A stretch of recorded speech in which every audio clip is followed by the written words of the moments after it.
been a very important trip. As I came down on the Black Hawk, the helicopter, I was able to see the extent of the flooding in terms of our farmland, and also I could see businesses like this that have been flooded that are underwater. So you see the extent of it. The estimates are over 100,000 acres most likely that are currently flooded, and that's a tremendous agricultural loss. And then what amazed me is that the water is going to move, and so it's going to be moving south, and there's going to be more acres that potentially are flooded.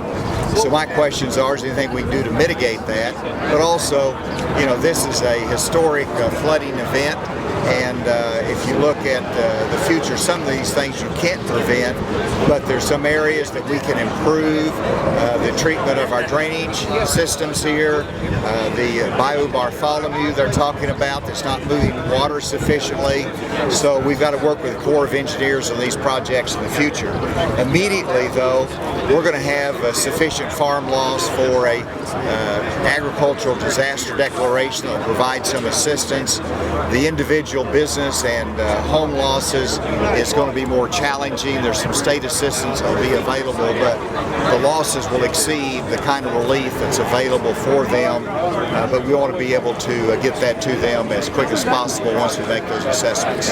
Well, it is. I mean, farming is not a simple calculus anymore, and so you know, there's a loss from the actual investment for the crop, but then if they've sold the crop and when the prices were high, then you have an obligation to who you sold the crop to, and you can't fulfill that. So there's some additional losses that's going to occur over and above just simply the farm loss, and that caught my attention. And you know, the people of Arkansas are amazing. The farmers are tough.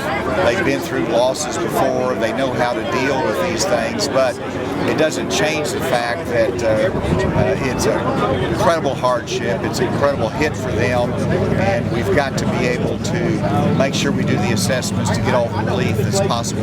That's right. I will be asking Colonel O with the Corps of Engineers, the Little Rock District, and it might be the Memphis District as well, to come down and look at this. And that was the main point, that you know, it's one thing to see the need in normal times, but whenever you see the need in flooding, in times of flooding, it does create more of an urgency, but also you can see perhaps some of the engineering that might be feasible in the future that would prevent this. And so we do want to follow up the Corps of Engineers. There's always challenges in terms of funding there, but our federal delegation will be working with them and the Corps of Engineers to address it. You know, I think the word is it was gut-wrenching because it really tests your fortitude whenever you see these losses and you know what the farmers are going through and the work and the investment to plant a crop, and it's 100% lost because of this flood, and then they have the choice of either replant or they take the loss and what they're looking at, and so it's devastating. Obviously you think personally for the farmer first, and then you think of the economy that impacts our entire state and the businesses that are associated with it. So it's a loss, but we'll learn from it, and I'm impressed with their resilience, their toughness, and the strength to just go on and keep farming. Tens of millions in loss when you're looking at 100,000 acres of farmland, and that's going to grow, and then you add to that the individual homeowners loss and business losses.